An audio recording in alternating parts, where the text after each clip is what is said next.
মানে বাংলাদেশ এখন কাঁচামরিচ আর পেঁয়াজ পাতাকপি আর ফুলকপি বেশি বাংলাদেশ চালানোর চিন্তা ভাবনা করতে আছে। কি বলবো আর, আমি কিছু বললেই হয়ে যাই আওয়ামী লীগের দালাল।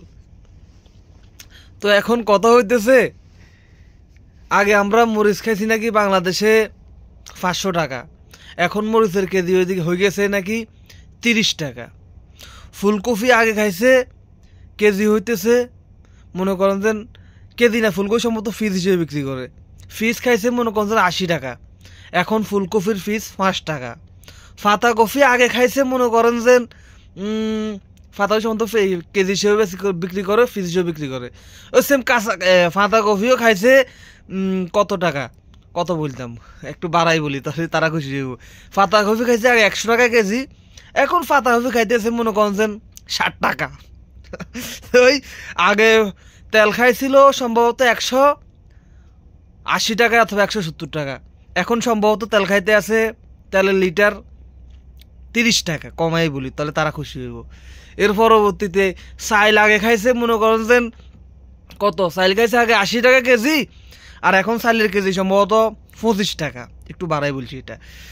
এর পরবর্তীতে সব কিছু মিলে মোটামুটি এখন কাঁচা বাজার আর মনে করেন বাজার রেট একবারে কম। কারণ কি, এখন শীতকাল আর বাংলাদেশের এই তরকারিগুলো হচ্ছে পচনশীল ভাই, দুদিন রাখলেই ফসে যাবে কই, যার কারণে মনে করেন কৃষকের উপর দিয়ে একবারে ছেঁচে দিছে বাংলাদেশ অনেক উন্নতি করে ফেলতেছে, সমস্ত কিছু এখন মানুষের হাতের নাগালের ভিতর। আলহামদুলিল্লাহ, আমিও খুশি, সবাই খুশি, কার কি সমস্যা আমি জানি না, কিন্তু আমি অনেক খুশি। কাঁচা বাজার একবারেই দাম কমাই দিছে, একবারেই দাম কমে গেছে কাঁচা বাজারের। যেই টমেটো আগে খাইতো 300 টাকায় কেজি, এখন সেই টমেটো খাইতেছে 15 টাকায় কেজি। মানে এখন 500 টাকা নিয়ে বাজারে গেলে একটা বস্তা ভরে আনা যায় তরকারি।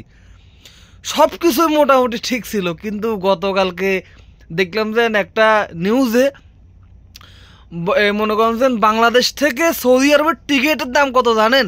শুধু আসবো 1,80,000 1,90,000। যেই টিকিট ছিল 70,000, মাত্র 70,000 80,000। যখন মনে করেন খারাপ পরিস্থিতি আসে তখন ওই টিকিটের দাম হয় 90,000 1 লাখ টাকা সর্বোচ্চ। নর্মালি থাকে 60,000 70,000 80,000 এর মধ্যেই। এখন ওই টিকিটের দাম 1 টাকা দিয়ে আসছে 1,90,000। 1,90,000, বুঝতে পারছেন কি বলছি? হয়তো শুনতে পারেন না, আবার বলি 1,90,000, মনে ধরে রাখেন 2 লাখ টাকা একটা টিকিট, শুধুমাত্র আসবো।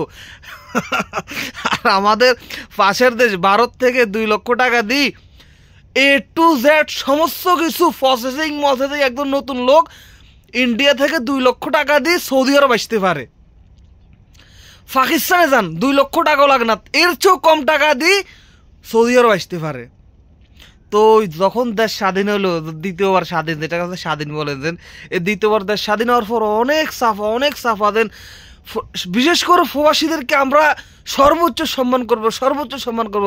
তো কিছুদিন আগে একটা সম্মান দেখলাম, দেন মোটামুটি ইচ্ছা মতো এক প্রবাসীরে কিলাইছে, এটাই আসলে সম্মান মোটামুটি, আমি যেটা বুঝতে পারতেছি।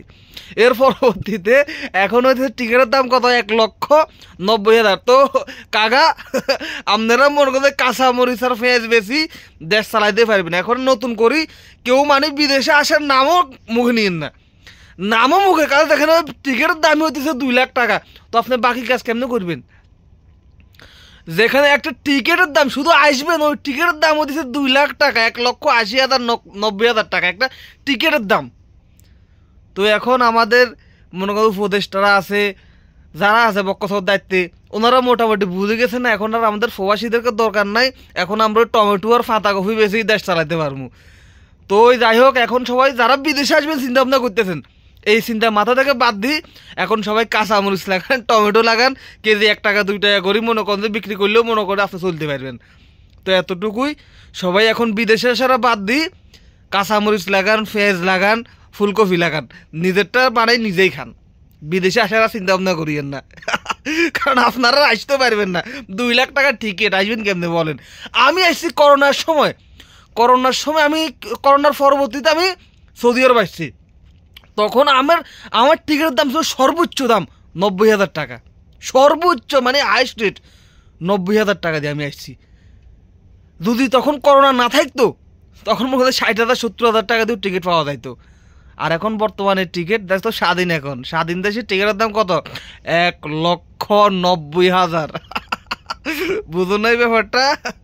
এটাই বাস।